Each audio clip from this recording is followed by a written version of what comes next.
Welcome to Balance and Beyond, the podcast for women who've outgrown the old model of success, the ones who look fine on the outside but know the way they've been living no longer fits. If you're standing in the space between who you were and who you're becoming, this is for you. I honour the space you've created today. Let's dive in. I have 2 years of data, over 500 women, all successful, all capable. When I asked, what's holding you back? Many said time or confidence, but one answer kept appearing that stopped me. Myself. Not circumstances, not workload, themselves. They were holding themselves back.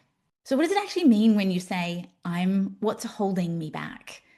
These women can see what they're doing. She says yes when she means no. She's overthinking. She's redoing other people's work, apologizing for things that aren't her fault, knowingly rescuing situations she knows she needs to let go. This is so frustrating because she can see the pattern, but she can't stop it. She knows what she should do, but she doesn't do it. You become the problem and the person who has to fix it, which feels impossible. If this resonates or you know someone who's in this situation, they have a litany of books in their cupboard by their bedside table, and they're great at giving all the advice to someone else. They'll say something, oh, that's about your attachment styles, or that's your love language. But when you know you need to delegate more, when you know you need to say no, when you know you need to ask for help, you need to turn off your laptop, and then there you are at 10 o'clock, keyboard worrying. You know you need to lower your standards and stop being so perfect. And the worst part is this just kills you because you've been to therapy, you know all the implications, and yet these women keep doing it to themselves.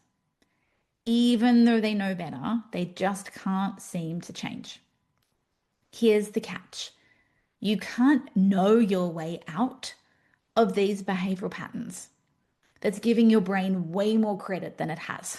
It's not as strong as you think. These are deeper, hardwired programs that are running. It's not about more willpower or even more sleep. This is about a completely different operating system. Now, the system that you are currently running by has these particular components. Your value is based on your output. Asking for help is weakness. Mistakes are a failure. Stopping is falling behind. Oh my God, we can't become mediocre. We have to go full speed ahead. Rest must be earned at all costs, preferably by lots and lots of hard work and strong work ethic. If you are needed, you are valuable. You're worth a lot. People keep you around. This operating system worked well for a really long time. It got you a lot of success. It got you a lot of perceived value. It got you a lot of gold stars, whether it was childhood or adulthood. But operating systems run automatically. You don't decide to say yes. The operating system does. If you've ever found that the yes is out of your mouth before you realize it, and then you can't take it back because it's already gone and you just swim in resentment. You don't choose to overthink. Your operating system is all about protecting you from making a mistake. So that's why you look at option A and option B and let me get some more information. And before you know it, it's run away from you. And you don't want to do someone else's work. You know you need to delegate. You want to give it to them. But your system can't tolerate imperfection or anything being mediocre. This operating system fires so much faster than your logical brain even has a chance. It is not a fair fight. Think of it like an ant and an elephant. But what we try to do is we think, right, I just need new morning routine. Get me some more discipline, get me some more willpower. Let me think my way to it. But willpower is finite. We only get so much of it. And sure, willpower might work if you're trying to stay away from the chocolate and choose the carrot, but it's 10 o'clock, you've had a bad day, you're really tired. How well does that willpower work for you in that moment?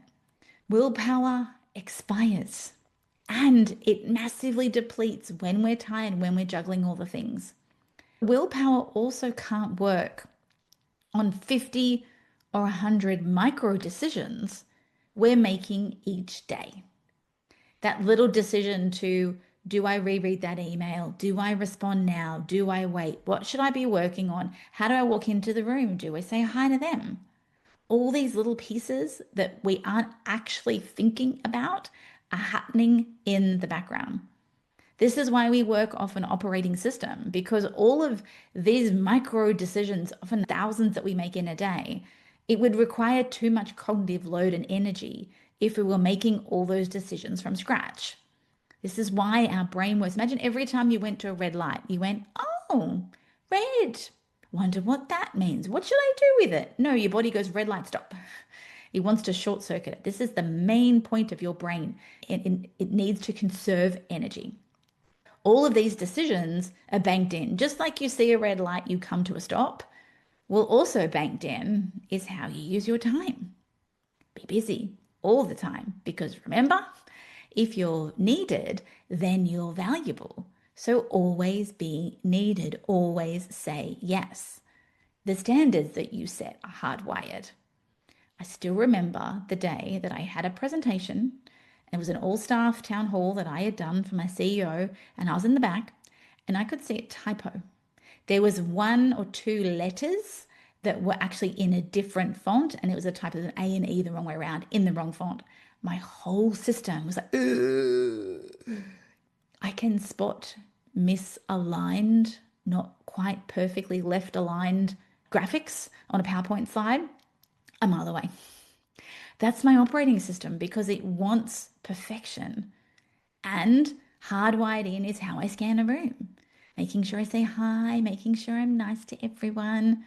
That's all your wiring. That's your operating system. Trying to fix this wiring with willpower is like trying to upgrade your computer by clicking harder. If I just click, click, click, click, click, it's not going to work. It's just going to get me more exhausted. So this is the challenge. You're the problem and you're also the solution at the same time. This is the beautiful loop you've got yourself stuck in. You created the problem, but you're judging yourself for having the problem in the first place because you should know better. And yet you're the only one who can fix it. But because it's an operating system, your brain can't fix it and you don't know what to do. As you start to fix it or decide you want to fix it, you have to directly challenge the system that built your success. And you've got to try to keep yourself safe while doing it. So you can say, right, that's it. I'm going to hold a boundary. I'm going to do it. You say no. And then when you're hit by this wave of guilt, when someone goes, oh, and then you backpedal and then you go, oh, I guess I can probably manage it. Because that fear and weight of letting someone down is completely contrary to your operating system, which says, I have to be needed. I have to be nice. I can't rest. Because they'll think, well, what else are you doing? You can't tolerate the discomfort of watching somebody else fail or not rescuing someone. Just letting something go. Your entire system goes and it rears up and it goes, I can't do this. I've got to fix it because in your mind, I may as well fix it now. Otherwise, I'm just going to be left cleaning up the mess later. And that's going to be even worse and take me more time. So I'll just do it now. And I remember this viscerally. As I started to rein in my perfectionist, I stopped, left aligning everyone's slides and fixing them and making them all uniform triangles or hexagons or whatever was in at the time. Witnessing something going out at a less than respectable standard, your entire system will rage. And you make all of this happen on top of tiredness, on top of busyness, on top of life, on top of pressure. and you've got Buckley's chance because you are at war with yourself the entire time. This is why it's exhausting. Calling on your energy, like children, managing a job, managing finances, trying to walk the dog, all of these things that we've stacked in our lives. Because remember, being needed is valuable. I have to earn my rest and I have to work really hard. And value is output. So therefore, I can't ever stop. Can you see how all of this wires in? And you're trying to do the work. You're trying to improve yourself. You're trying to change all these patterns that you know are there while battling an operating system that consistently wants to go back to default mode. Because willpower or clicking harder will never upgrade the system. You go back to how it was because it's easier. Of course it is initially. You don't have the energy for change. Of course it's easier just to collapse the boundary and say yes because that's what you've always done. But then, of course, you're going to beat yourself up because you should know better. And thus, the cycle continues. Another year goes by, waiting until a better time when you feel like you've got the headspace or the energy to change. But this isn't about changing. It's about rewiring. The good news is you're not the only one. This is what hundreds of women come to me for every year. It's for this exact reason. You're not broken. You're not failing, you are not weak, and you don't lack willpower or discipline. You are simply running a different operating system than your life now calls for. But remember, you are the problem, and you are also the solution. Thanks for joining me today. If this episode resonated, share it with a woman who needs to hear it. And if you want to be part of the ripple effect, leaving a review helps it reach the women it's meant for. I'll see you next time.